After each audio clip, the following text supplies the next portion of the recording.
Existen crímenes que pueden llegar a superar cualquier historia de terror, ya que estos suelen ser tan despiadados que son capaces de erizar la piel de quien los escucha. Un ejemplo de ello es la historia de Aurore Lucien. Así que en esta ocasión te presento la terrible historia de Lucien. Nacida el 31 de mayo de 1909 en Saint-Philémon-de-Fourvière, Quebec, Marie Aurore Lucien Gagnon era una niña canadiense, hija de Telesphore Gagnon y Marie-Anne Evelyn.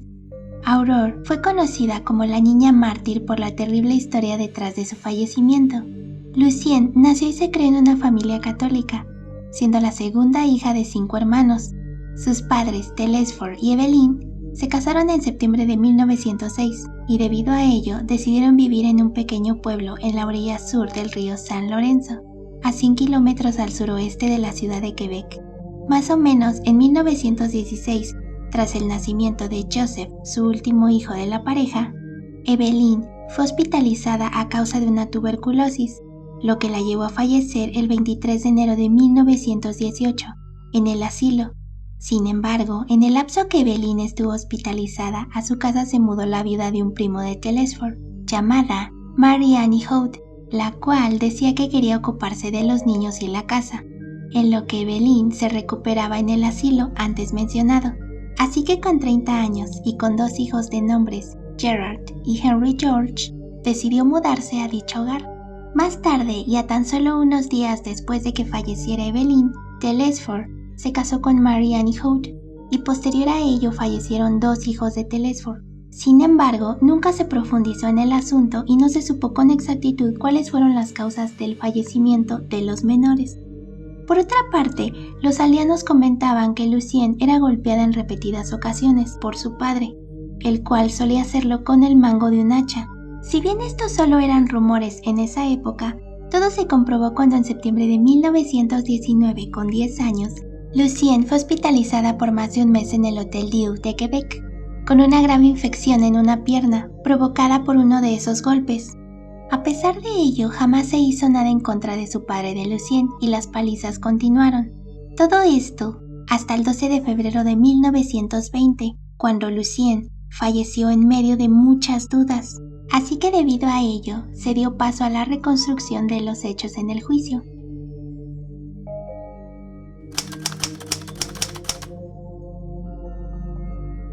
El juicio tuvo lugar del 13 al 29 de abril de 1920, a cargo del juez Louis Philippe Pelletier y el juez Joseph Alfred Dessy, quienes se encargaron de escuchar y ver las piezas que construirían dicha investigación.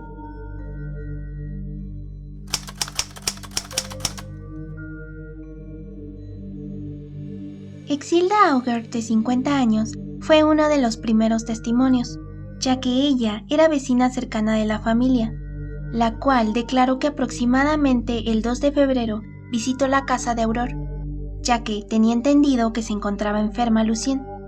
Así que debido a esto decidió preguntar por ella a su padre, Telesphore, el cual se negó rotundamente a dejarla pasar a su habitación, asegurando que se encontraba descansando y no podía recibir visitas.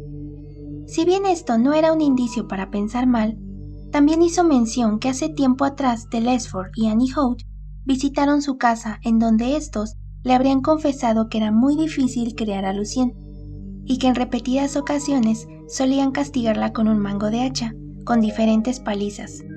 A pesar de que Exilda en repetidas ocasiones les dijo que no hicieran eso y mejor le enviaran a un convento, ellos mencionaron que eso conllevaría un gasto muy alto y dijeron que no.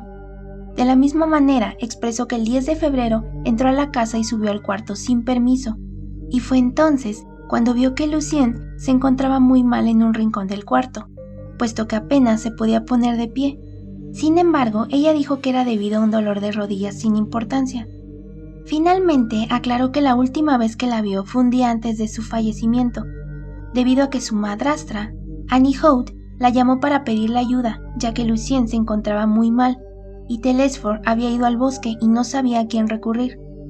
Aunque este testimonio los exponía de una manera muy negativa, el testimonio de la hermana de Lucien de tan solo 12 años fue contradictorio, dado que mencionó al jurado que las ampollas en el cuerpo de Lucien se encontraban en ella desde que tenía 3 meses de nacida, y con el tiempo empeoraron, y que incluso jamás vio que su padre Telesford y su madrastra Annie Holt la golpearan, o algo parecido.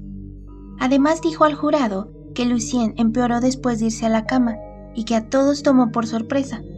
Asimismo, Telesford declaró que él no sabía nada, ya que jamás había notado las heridas en Lucien, puesto que quien se encargaba de ella era Annie Holt. Finalmente recalcó que cuando él llegó del bosque encontró a Lucien inconsciente y después falleció, todo esto sin entender por qué había sucedido.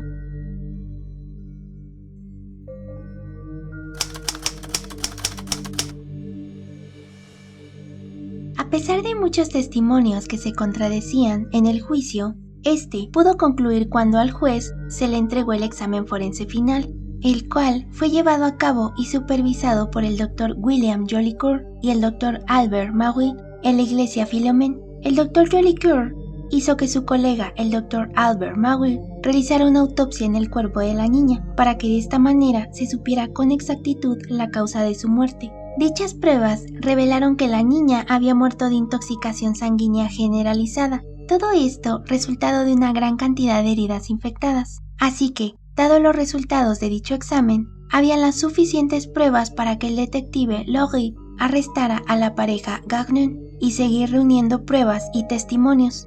Posterior a ello, en el juicio, uno de los testimonios clave fue el del Dr. Maury, quien expresó a detalle las heridas encontradas en el cuerpo, ya que si bien se había entregado un informe, él quiso remarcar que la víctima contaba con diversas heridas, como en la superficie externa de la rodilla derecha, en la mitad superior de la pierna, detrás de la parte inferior de la pierna, en el pie derecho, piel circundante infectada, 7 u 8 pequeñas heridas en la extremidad derecha, lesiones en parte posterior y parte interna superior del muslo, todas ellas causadas posiblemente por un latigazo o un golpe con un instrumento cerrado y estrecho.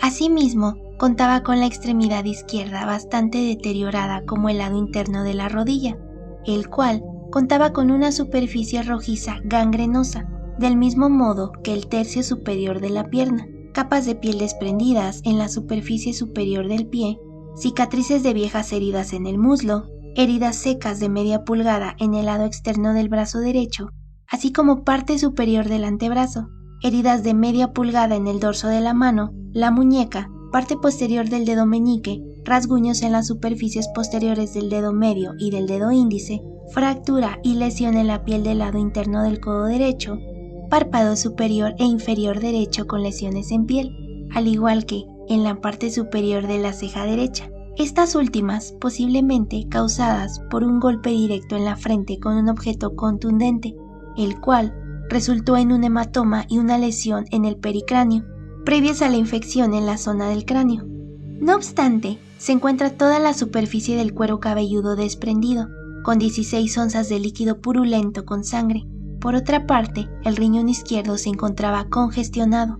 El estómago contenía aproximadamente 6 onzas de un líquido parduzco, entre otras fracturas y lesiones. Por último, es importante mencionar que en su mayoría la piel se había desprendido sobre una gran superficie correspondiente a las heridas descritas, y particularmente a la izquierda, donde las huellas subyacentes son verdosas y cubiertas con una capa purulenta. Finalmente, se subrayó que el origen de la muerte era una intoxicación general debido a una septicemia, la cual fue causada por golpes directos y no por enfermedades infecciosas como su padre había declarado.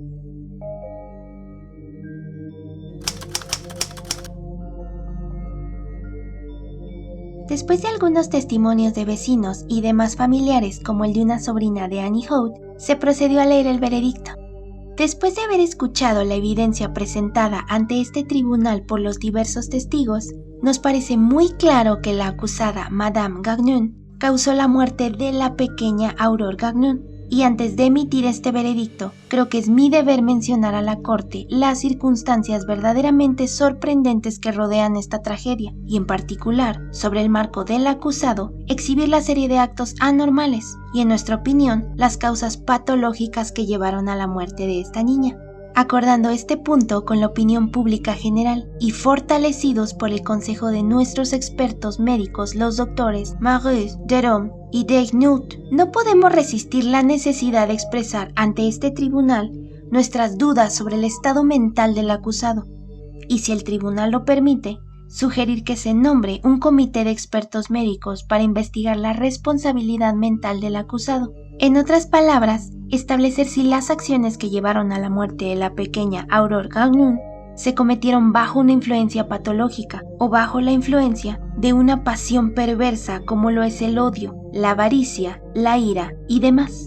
Después de un largo proceso en el que los abogados de Mary Annie Holt se habían estado justificando desde el comienzo para poder dejarlos en libertad, el jurado solo demoró 10 minutos para deliberar el veredicto, en el cual mencionaban que el discurso de los abogados de Annie Holt era de poco peso y valor, así como los miembros del jurado rechazaron el argumento de la locura y encontraron a Mary Annie Holt culpable de asesinar a su hijastra Aurore Gagnon.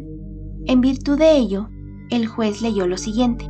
En vista del hecho del 21 de abril de 1920, Mary Annie Holt es declarada culpable por veredicto del jurado de asesinato en el caso mencionado anteriormente. El tribunal ordena que Mary Annie Holt se retire hacia la cárcel común del distrito de Quebec para ser detenida ahí hasta el próximo viernes 1 de octubre, ya que el viernes 1 de octubre de 1920 a las 8 de la mañana, Mary Annie Holt será colgada del cuello hasta que se produzca su muerte. Que el buen Señor te perdone y esté contigo. Por otra parte, el juicio de Telesphore Gagnon dio inicio el viernes 23 de abril de 1920, 2 días después de que su esposa fuera condenada a la horca. Este juicio no fue tan largo como el de Mary Annie Holt, dado que más o menos duró 5 días en lugar de 8. Durante el juicio quedó claro que Telesphore Gagnon había participado en el abuso que había causado la muerte de su hija, puesto que el tribunal determinó que él había golpeado a Aurore, pero creía que lo había hecho solo porque había sido manipulado por la verdadera culpable, Mary Annie Holt. Si bien se pudo demostrar que Annie Holt influyó en el comportamiento de Telesphore, el jurado determinó el jueves 29 de abril que Telesphore era culpable por homicidio involuntario. En vista de ello, el juez Deasy no aprobó su sentencia el mismo día, así que Telesphore tuvo que regresar a la corte el 4 de mayo para recibir su sentencia de cadena perpetua en la penitenciaría de San Vicente de Paul. Finalmente, el juez expresó la esperanza de que el veredicto que acababa de emitir sirviera como una lección para los padres que podían verse tentados a comportarse de la misma manera que el acusado, ya que estaba seguro de que el prisionero lamentaba con todo su corazón los errores que había cometido con su hija.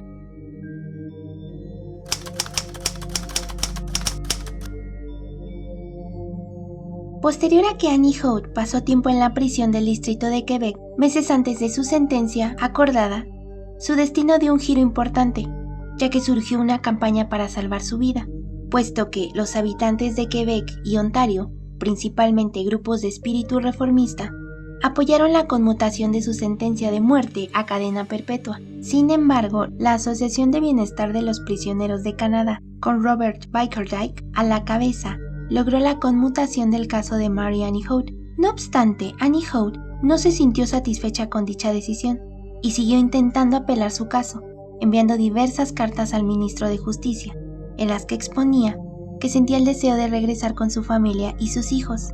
Sin embargo, al pasar del tiempo, solo fueron denegadas todas sus cartas, y no fue hasta entonces que el 3 de julio de 1935 fue liberada, y solo porque se encontraba en un estado de salud terminal, debido a un tipo de cáncer que padecía.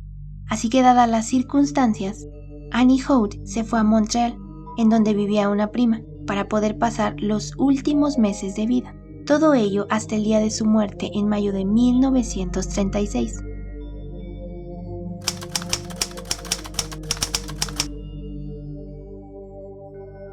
Por otro lado, el destino de Telesphore fue totalmente distinto, ya que después de que fuera liberado al cumplir 5 años en prisión, Telesphore se mudó a Fort Vile en 1925, en donde se desempeñó como carpintero, lugar en el que solía escribirle cartas a Annie Holt, con la esperanza de que algún día las contestara. Sin embargo, jamás ocurrió, y Telesphore decidió seguir con su vida, o por lo menos eso ocurrió, cuando en 1938, tras el fallecimiento de Annie Hood, él decidió casarse por tercera vez con Mary Laure Habel el 8 de enero de 1938.